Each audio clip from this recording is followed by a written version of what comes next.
right, joined now by Matthew Altomare, one of the members of the Pickering Panthers team in 2022. Matthew, this Pickering Panther team this year is trying to go on a Buckland Cup run just like you did. I'm just kind of wondering, what kind of made that team so special back in 2022?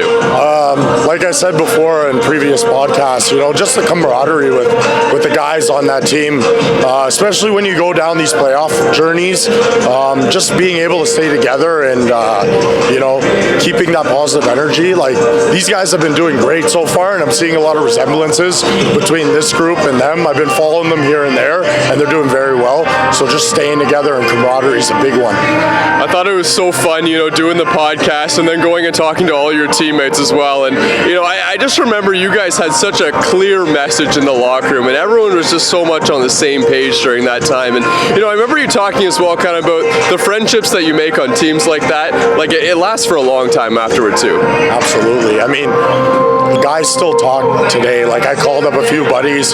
Two guys should be on their way now to come meet us here. And, just how, there were so many local guys on that team, too, that were around. And we grew up together playing minor hockey. So it was just, really special to do it with them that year. It was awesome. Okay, I want to talk about that Buckland Cup run, just for old time's sake, for a little bit as well. I know, I look at the Stouffville Spirit team. I remember that being a big matchup in the first round for you guys, and you scoring a big goal. What do you remember about that? Remember that maybe that game one where you guys had that 5-goal comeback. What do you remember about that game? I remember Rob coming in the locker room, and he's like, "Don't worry about it. We'll just get it. We'll move on to game 3."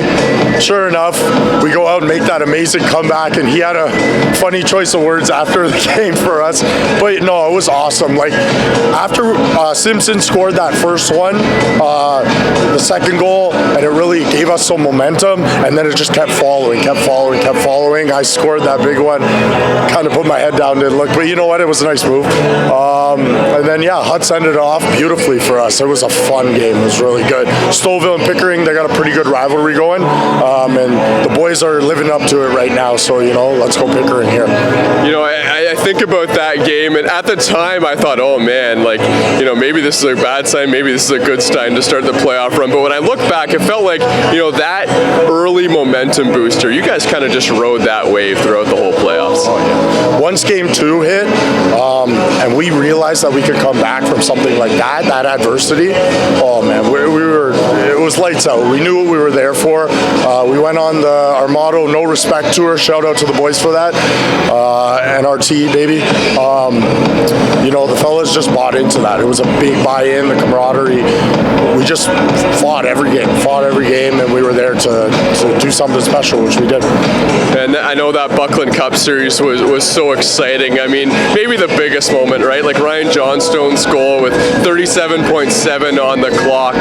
When you think back to your junior career and you think about a moment like that, how kind of thankful are you to just kind of, have that moment under your belt? And is that something that you kind of think back to and think, oh my God, I can't believe we did that? It's special, man. It's special. It's really special, especially being from Pickering, being raised here. I used to come to Panthers games as a kid too, and being able to play for my hometown and do something that special. I mean, bringing the first championship in 50 years was unbelievable, and the way we did it, especially in that gut-wrenching final game and a back and forth with JRC, it was very special, especially with the group we have.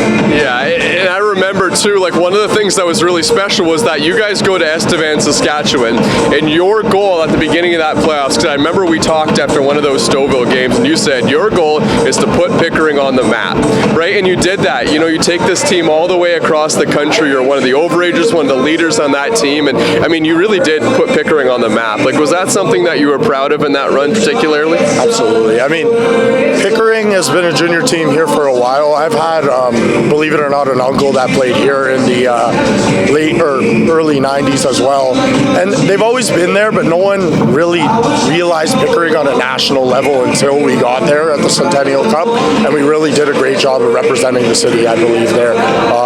Just showing the talents that we have here in Durham region for Pickering Panthers is unbelievable. Now that you've been out of the junior hockey scene for a couple of years, I remember we talked about this a couple weeks ago as well, but when you kind of think about your junior hockey experience and, how it kind of taught you to be a man, right? And go on in your life and do all the great things that you're going to end up doing. Like when you think back to your junior hockey career, how impactful was that just on your life?